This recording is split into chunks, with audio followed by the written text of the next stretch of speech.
Good day everyone. Now I'm going to show you the work center. First we go to production manager, work center, new work center. In work center we key in the work center name. I will key in injection for injection molding. Okay, your company branch, you have to set it. The status in the header tab should be active.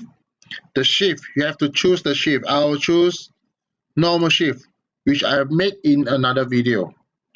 Okay, for this you can use the part master mold cycle time.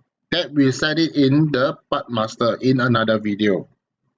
And then we'll set in the warehouse. Okay, let's say I'm using the IPQA.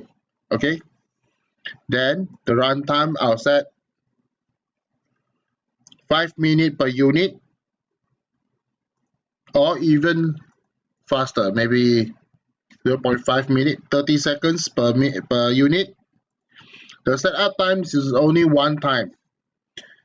Maybe I use 60 minutes for setup, and then the queue time will be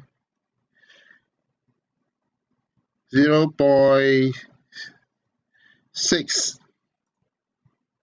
Okay, then the wait time is the same.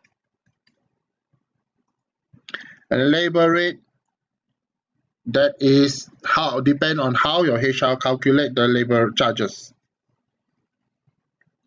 The overhead will be the electricity and other resources.